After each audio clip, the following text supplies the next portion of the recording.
ultimately, usually everybody ends up being friends. However, in this case, even if tent or no tent, Austin Metcalf being a leader, being an MVP of the football team, being a stellar athlete, and on out there as a track participating track athlete, could have just welcomed Carmelo under the tent and said, "Hey, buddy, I know it's raining out there. Hang out with us, chill out with us, and maybe start a conversation. Maybe you could have been friends over that. Guys could have got each other's social media or whatever, the Call of Duty call names so you could play online later or something like that." That is a beautiful way that situation could have turned out. But people get to, hey, this is mine. This is my area. This is not your area. This is mine. And talking shit, getting clicks on with Mo 3 times. What's good? Why you playing, man? What do you mean why I'm playing? Well, you know what it is. You know why I'm over there at that tent. Why am I over at the... Please explain to all of us. Number one, either if I'm in high school and I'm that young man, you know what I mean? I'm over that tent because I feel like I can be over in that tent. I'm that guy. You know what I mean? I'm feeling some type of way. I got my little machismo going. Hold up, Will. Let me stop you real quick. Ladies and gentlemen, William Murphy right now on the phone. As Will is speaking, I am reminded that Will was a track athlete. We just had the Penn relays recently, and Will would have been one of those kids over there at the track, just, you know. Oh, yeah. Fraternizing And everything like that. So, you know what? I am extremely happy that you call and can give some insight to everybody out there, especially the Jump Out Gang. All right. I won't stop you. Go for it. I mean, you know, like I said, you know, I'm over there because I'm not, who gonna tell me no? You know, maybe. Or, you know, maybe it's something, I'm looking at something over there, I'm talking to some little girl over there, or whatever the case is. You know, in this case, homeboys told him to get out, and it got really ugly really fast. It's society we live in now. It's a shame. Have you ever been in that type of situation where, like, you was over there fraternizing? Because I remember we used to go to PLE, and we would go around to other schools and everything like that and talk to the girls. And, like, I don't remember any issues from any other schools, any other dudes, like, you know, get out of here, this is our group. Everybody was pretty cordial. Well, it was PLE, well, it was though. Never solo, though. You know, yeah. It was never just a one-man mission. You know, so that you know, are you sure about that? Are you sure? Are you sure about that? Y'all don't got to clap at everything. You know, I'm just saying. But track-wise, going out there, have you ever been in any type of situation like that? Nah, I mean, I think it was all love. Like, you know, when if it was me, Tom, Jason, C's, like anybody, Henry, you know what I mean? Any of us, you know, that was on a track team like that. Like, if we was in another tent or we was visiting with other people, it was just that. Like, it was all love. Like, or we was trying to, you know, get girls' numbers. And nobody was pushing anybody out, no tent or no covered area and nothing like that, because I think everybody was just kind of, it was all love, really. You know, you knew these people from different schools. You raced them all the time. You saw them all the time. But, I mean, we did have that kind of situation happen, though. Early in our high school career. Oh, you want to go into it? Nah, I mean, it's done and it's gone. You know what I mean? It's happened. It's the age-old tale. Could have happened. You know what I'm saying? It's unfortunate.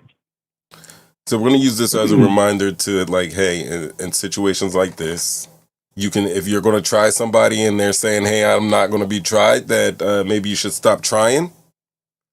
And then maybe if somebody's coming over into your area, hey, if somebody came over into our area, it doesn't matter. It's all of us over there. Like, what? How much trouble are you really going to start? But then the knife comes out. But you got to think about it. Like, you know, we're all after the fact. Like, it's it's a really tight group of people who really know the nitty gritty of what happened, Oh what yeah, you know what I mean, what went on in that thing, you know. right. Everybody else is forming opinions and what could have happened, the likelihood of this or the likelihood of that, but there's probably a whole lot more that happened between those two that led up to, or maybe there wasn't, For the last or a three reason why weeks, homeboy felt like he had to carry a weapon at school, you know.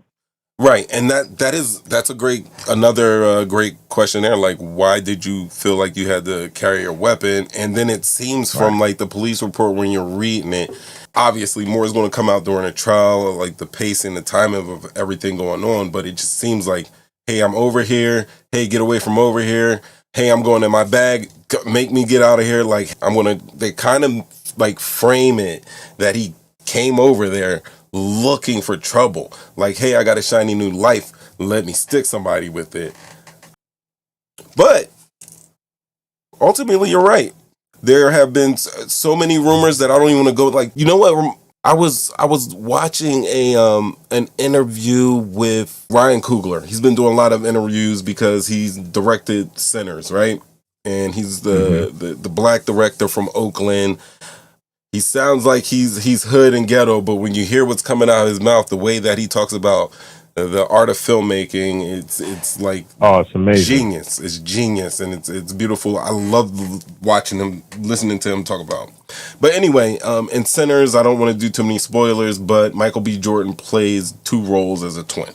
He plays twins, and Ryan Coogler is also becoming famous for how he writes his roles and how he does his research for roles, going back to Fruitvale Station and the first Black Panther, having everybody go over to Africa and check out the culture and customs over there. So in this movie Sinners, since he has Michael B. Jordan playing a twin, he actually got with one of the twins that he knows from Oakland. It was two brothers who were identical twins that were just from Oakland, and he knew them. They were friends, and he was like, "Hey, can you come talk to Michael B. Jordan about how we would play twins?" And Michael B. Jordan was asking questions like, "Hey, like I noticed that well, Ryan Coogler was saying that, hey, I noticed twins like to sit next to each other, and you guys are always such." And they were like, "Why do you do that?" And he just says that because we're twins, if we're sitting in different spots, it kind of freaks people out. And he was just like, oh, like he was just getting us a whole amazing information. One of the things that stood out to me in that interview that he said that the twins gave him as a little background was that he asked them. He said, as twins, we're fighting anybody else, it's going to be both of us fighting. And when I heard him say that, like my mind instantly went back to like, oh man, it is quite possible that the digital streets are correct in saying that, hey, these two brothers actually were trying to jump this man, and he was trying to, you're already outweighed by 50 pounds by one of them. So now you're damn near probably giving up approximately 100 pounds. Like you really do have a great cause for self-defense.